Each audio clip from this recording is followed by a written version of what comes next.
Fala galera, sejam bem-vindos a mais um vídeo do canal Os Mestres do Universo. Cenário diferente aqui, né? Hoje a gente tá aqui com o Alan do Quadrinheiro Velho e o Fábio Renó do Quadrinheiro Velho. Do Quadrinheiro Velho também.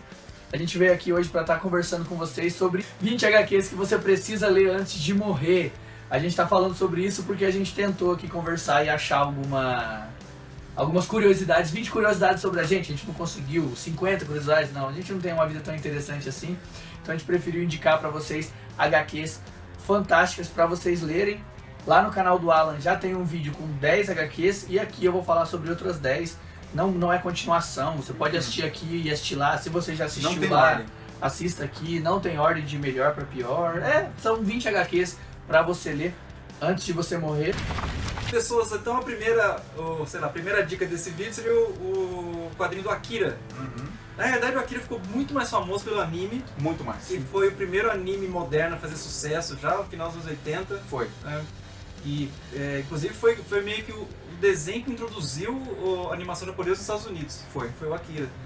E só que o Akira foi baseado nesse mangá gigante, que na época foi lançado pela Globo, aqui no Brasil. Que era uma dificuldade para ler direito, porque a Globo lançava tudo picado, a editora Globo ou não lançava. É mal de Globo, né? Porque quando a Globo lançava a série no Brasil nessa época também não tinha ordem, você não sabia se tinha, você não via se tinha continuação ou não, você estranhava a ordem. Até Gato e o Rato, que era uma produção que tinha sequência, no Brasil você não entendia nada. Nada tinha sequência. Nada. Então para não esquecer a Terra do Sol Nascente, esse é um quadrinho que você deve ler, porque ele é muito, muito bom. É obrigatório. Dos quadrinhos de lá, obrigatório. E assista o anime também, porque os dois, embora tenham o mesmo nome, não são exatamente a mesma história. Porque não tem como colocar aquele tanto de história só num filme de 1h30. Exatamente. É baseado. Eles adaptaram, exatamente. Nossa segunda indicação desse vídeo é um dos quadrinhos, pelo menos pra mim, mais fantásticos que eu já li. É do Frank Miller, é Ronin, cara... Tá vendo? É difícil falar de Ronin. É difícil falar porque a gente tem, aqui nessa história, nessa lista a gente já indicou umas 6 HQs do Frank Miller, só que aqui o Frank Miller consegue atingir um nível de explanação de história, da forma como a história é contada, e é um universo que você não tá acostumado. E é uma loucura, né, cara? Sim, é maluquice total. As coisas que acontecem, você fica, que é isso? E exatamente por isso que você não tá acostumado, não é o universo regular de super-heróis que você tá acostumado. Quando você chega nessa história, surta sua cabeça, cada página que você lê. Quando você pega toda essa lista de coisas do Frank Miller que a gente reuniu nesses 2 vídeos, você começa a perceber que o Frank Miller, ele pode lançar a merda que ele quiser. Porque o cara é de uma genialidade tão grande, tudo que ele já fez é tão grande que, Ele já se consolidou como uma força da natureza. Exatamente. Já é grande, né? Não importa o que ele faça. É um grande artista dos quadrinhos. É que nem o George Lucas, pode lançar o prequel que... tá perdoado. O que é dele já tá feito. Exatamente. A obra da vida dele já foi feita. E se você não conhece, cara, corra atrás. É uma das, talvez, eu diria, como é mais difícil de encontrar, como é mais difícil de você ler, essa é uma das que eu colocaria primeiro, vai atrás dela, corre atrás, porque vale muito a pena você ler Ronin.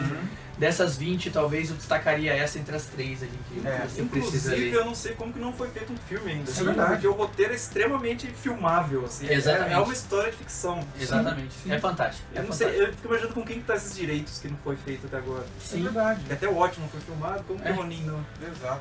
Até 47 Ronins foi filmado, né? É outra história, não tem nada a ver com essa história. Nada a ver. A próxima dica que a gente vai dar pra vocês é 300. De quem? Frank Miller. Frank Miller. Tá vendo? É tanta coisa legal e bem feita. E 300, talvez você já tenha visto o filme ou não. A história do filme é praticamente a história do quadrinho. Sim, né? muito fiel. É muito fiel, inclusive na parte visual. Sim. A parte visual dos quadrinhos, a quadrinização, o jeito que é mostrado, a parte de honra, a parte histórica, que é baseado num conto verdadeiro, né? Sim. Ninguém sabe se é verdade ou não, não existe é um acontecimento verdadeiro. É um acontecimento verdadeiro. Só que alguns detalhes não tem como saber. Então é um romanceado, né? Exatamente, é um acontecimento verdadeiro romanceado. Isso. E tornou-se épico. É uma história muito épica. Na época isso arregaçou. Isso só chamava 300, né? O filme virou 300 de Esparta, se não me engano, é isso? Ou é o contrário? O filme é 300 e a série é 300 só. Então é uma leitura altamente recomendável por causa disso, gente. É uma história também pra explodir tua cabeça. Sim. É regaçante. E essa é uma daquelas que você não deve só ler, cara. Tem que comprar, porque aquele formato grande. Aquele formato grande é incrível, é lindo, cara. Pouco texto, muito desenho, sim, né? É fantástico, é fantástico. É uma arte visual mesmo. Você passa admirando-a. Exatamente. vamos de novo seguindo a linha, né? Sin City. Frank Miller. Frank Miller, que lembra muito o traço, né? O estilo é parecido. Sim. E são quadrinhos assim com desenhos grandes e assim, muito nanquim. Você imagina muito. que o cara ele ia trabalhar com um balde de nanquim desse tamanho, porque as páginas são quase pretas de tanto. Cara, é uma das obras assim, mais bem desenhadas, porque o tamanho da profundidade que ele dá pro nanquim, você vibra. E o filme ficou muito bom filme ficou também, bom, né? gostei. E também tem isso, né? O filme, a maior parte tem um preto e branco, às vezes aparece um personagem colorido. É incrível. O Tarantino faz isso. O Tarantino, junto com o Frank Miller, roteiriza o filme. É incrível. 300 é mais uma... Sin City é mais uma obra de arte do Frank Miller. É o que a gente tá falando. Ele não precisa fazer mais nada bom, né, cara? A gente Sin City não é uma série fechada só em si mesmo, né? Ela foi uma série, ele lançou, foi lindo. Foi ainda. Né? Uma revista regular de linha. E autoral dele, ele não pegou personagem. Sim, ele criou exatamente. tudo. Ele criou tudo. E por mais que a gente perdoe ele por Cavaleiro das Trevas 2. A gente faz outras coisas. Exatamente. Não dá pra avaliar ele. É por tanta isso, coisa fantástica que a gente precisa valorizar demais o trabalho A dele. gente releva. Exatamente. A próxima indicação é Eu Wolverine, também conhecido como Wolverine no Japão. De quem? É Chris Claremont.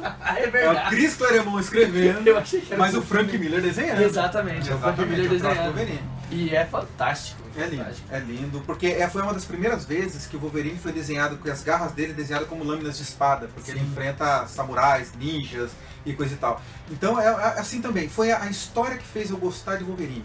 Eu era um molequinho, chegou na banca e falei assim, esse cara é legal, ele tá nos X-Men, né? Porque eu tinha acabado de ler aquela história dele enfrentando o Clube do Inferno e coisa e tal, né? Foi pouco antes da Fênix Negra. Sim. Daí, de repente, me sai esse negócio. Eu falei assim, caramba, daí você deu o primeiro, fodeu, gostei. Foi a história que deu o background oriental pra ele. Exatamente, foi essa história que trouxe a Mariko-chan, né, que é a namorada dele, que ninguém sabia que existia, foi criada nisso daí. Foi uma das primeiras vezes que ele falou que eu sou melhor naquilo que faço, mas que eu faço de melhor não é nada agradável. Então ali foi surgindo todo um background pro Wolverine que antes ele não tinha. É muito antes de falar do nome dele, muito antes de falar que ele era arma do governo, só falava que era uma arma X, mas até então era uma arma canadense, não era americana. Então uma porrada de coisa ali. Mas o legal é esse lance do oriental, o lance dos desafios que ele passa, a luta dele contra a fera, quando ele deixa a fera sair, que ele percebe a merda que ele fez, ele traz de volta. Cara, é uma leitura que, é do caralho.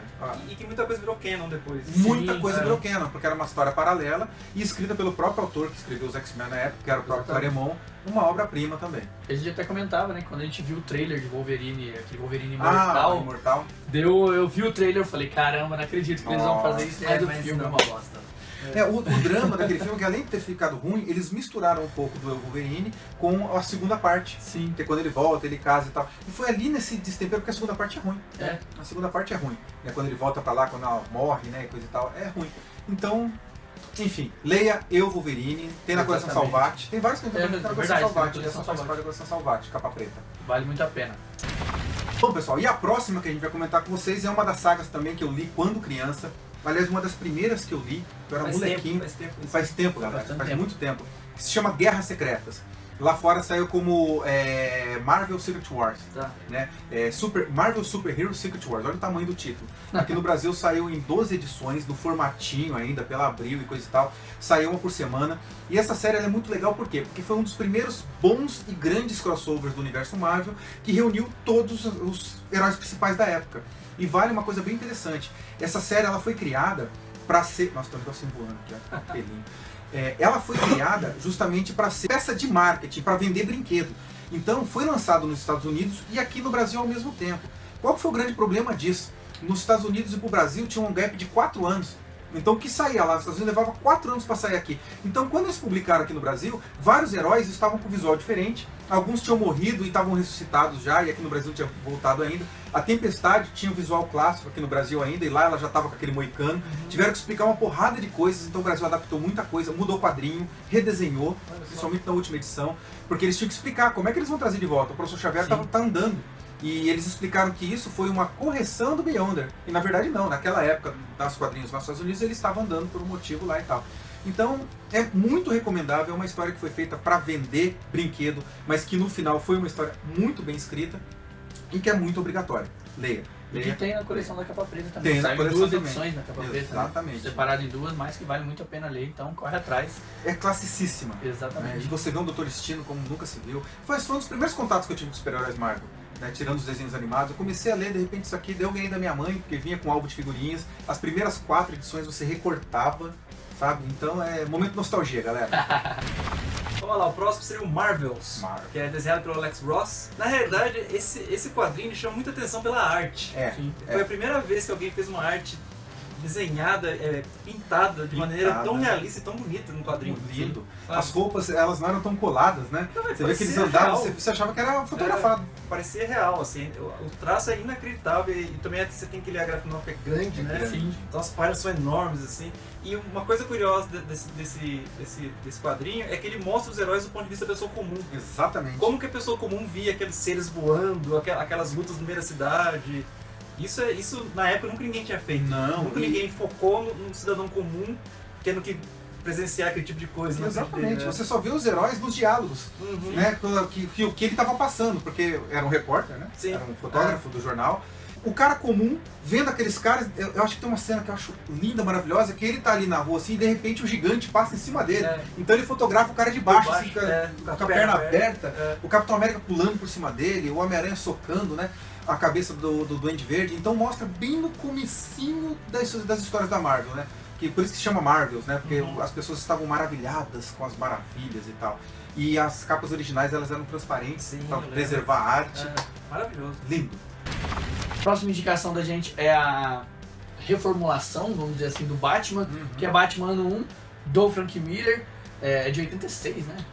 Foi logo depois. Foi logo depois de Cavaleiros das depois Trevas. Crise das Infinitas Terras tinha ali zerado um pouco o universo e ele vai e reconta essa história do Batman, muito mais dark, com essa questão dos pais terem morrido na frente dele, muito mais pesado, um Batman mais problemático. E era um Batman que ainda não estava totalmente formado. Sim, Exato. o primeiro o Batman começo, 1 mesmo, né? Era o começo dessa muita decisão coisa, dele de lutar o sim, crime. exatamente. Muita coisa no Batman Begins é baseado nessa. Sim, nessa exatamente, revista, né? exatamente. E tem vários pontos também que tá no segundo filme também do Coringa. no Sim, Cavaleiro das Novamente, Trevas. é tão famoso que virou canon. Exatamente, não era pra ser principais canon. coisas. Não era pra ser canon na época. Ela virou a origem definitiva do Batman. Né? A origem exatamente. do Batman definitiva para DC é Batman Ano 1, então é claro que vale muito a pena você ler. Algumas histórias são tão boas que elas são Sim, eternizadas sim, no exato. universo. É. E a impressão que eu tenho é assim, eles fizeram o Cavaleiro das Trevas, aquele negócio arregaçou, daí eles falaram assim, vamos ver se realmente a galera quer uma coisa desse tipo. Lançaram o Batman no 1 e o negócio pegou e falou, beleza, esse é o caminho agora. Exatamente. Foi o começo da era de bronze dos quadrinhos, né, antes da era moderna. E, como você disse, de histórias que não eram para ser canon e que se tornam canon, essa é mais uma, né? Que o Alan vai falar agora. A Piada Mortal. Na Piada Mortal é uma das histórias mais clássicas e importantes, não em termos de cronologia, mas para se conhecer um momento trágico de Gotham. Porque não dá pra gente falar que Piada Mortal é uma história do Batman, nem que é uma história do Coringa. Não, É uma história de Gotham, uma história que aconteceria em Gotham. Né, porque envolve Batman, envolve Coringa, envolve o Comissário Gordon, e também foi baseado nela muita coisa do segundo filme também, do Nolan, Sim. né, que é a tentativa do Coringa de quebrar o espírito, né, digamos que positivo, Sim. o espírito, sei lá, Enlouqueceram. de tentar enlouquecer um dos grandes ali de Gotham. Como ele não conseguia enlouquecer o Batman durante a vida dele inteira, ele falou assim, vou quebrar o Gordon. É sensacional. Não é nenhum spoiler falar pra você que é o que acontece a Bárbara Gordon de perder o movimento das pernas. Eu não sei muito bem se dá a entender ali, no meu entendimento, deu a entender que o Coringa até passou um pouco do ponto, né? Sim, eu acho que ele chegou a estuprar ela na mim frente também, do pai, pra mim isso também. parece que ficou meio assim. E tem os anõezinhos vestidos de diabinho. Cara, Bizarríssimo, né? é bizarro. Que aliás acabaram de fazer animação. Exatamente. É verdade. Vai sair nos cinemas agora dia 25. Aqui dia no 25, Brasil né? também? Aqui no Vai Brasil passar aqui no Brasil. por A Marvel muito fez tempo. uma parceria com o Obelix, se eu não me engano, e vai passar. Coisa linda de Deus. E é Gente, fantástico. leia A Piada Mortal. Leia mesmo, de novo, Sim. ó. Leia a Piada Mortal. Bom, e a última história que a gente vai indicar é talvez uma das mais fantásticas do Demolidor, que é quando o Frank Miller destrói o Demolidor até onde ele pode, né, cara? O Demolidor tem a sua identidade secreta revelada, e aí, a partir daí, o Rei do Crime destrói a vida dele. E é uma história fantástica. É praticamente um ensaio de algumas coisas, né? Porque foi quando começou a ficar tudo soturno, começou a ficar tudo, né? terrivelmente pesado, denso no universo dos quadrinhos. Num dia o cara tá lá super bem, de repente num plano super bem engendrado ele destrói a pessoa, e nesse caso ele quase realmente acabou com a integridade, né? Com a autoimagem do Demolidor. É uma história que tem que ser lida, relida, quantas vezes você puder, é atemporal. É uma das melhores, assim, acho que de todos os tempos também. E uma coisa curiosa também que eu acho é que se você reparar nessa lista que a gente fez, sem querer, a maioria das revistas indicadas foi Frank Miller. Sim. A gente não pensou nisso para indicar. Exatamente. A gente não pensou em autor. A gente simplesmente foi vendo as que vieram na cabeça e é impressionante. As marcantes, né? As marcantes são dele. Frank Miller e Alan Moore, né? E Alan Se a gente Moore. for separar aqui, Frank Miller e Alan Moore dominaram essa lista. Exatamente. Na questão dos desenhos, a gente destacou mais o Alex Ross, que Sem é dúvida. um desenhista fantástico. E é engraçado que não entrou, por exemplo, alguns desenhistas que fizeram um barulho nos anos 90, né, que acabaram fundando depois a Image Comics, né, Jim Lee, companhia, Todd McFarlane, e nem até os personagens criados por eles depois. É curioso. Então, como vocês puderam ver nessa lista, Frank Miller e Alan Moore dominaram aí essas 20 indicações, que são talvez os maiores roteiristas, pelo menos pra mim são os dois maiores roteiristas de quadrinhos, e foram eles que dominaram aí. Vai lá no canal do Alan, se você não viu o vídeo dele, vai ter mais 10 indicações pra você lá. Essa aqui são só as 10, tem mais 10 lá. E se você assistiu os dois vídeos, muito obrigado, a gente agradece demais. Se inscreve, se você não for inscrito, nos dois canais, não é para inscrever só um não, precisa inscrever nos dois. Dá like nos dois, se não gostou, dá like também, dá uma chance pra gente. E se você der like nos dois melhorar. vídeos e se inscrever nos dois canais, vocês ganham assim um grande obrigado da gente. Exatamente. Bem Se legal. você der like nos dois vídeos, se você se inscrever nos dois canais, você vai ter mais 2 canais inscritos na sua lista. E isso é muito importante. Aumenta vertiginosamente a capacidade, a sua possibilidade de assistir coisas boas na internet. Exatamente. Um abraço pra todos vocês, até o próximo vídeo. Até. Um abraço. Um abraço.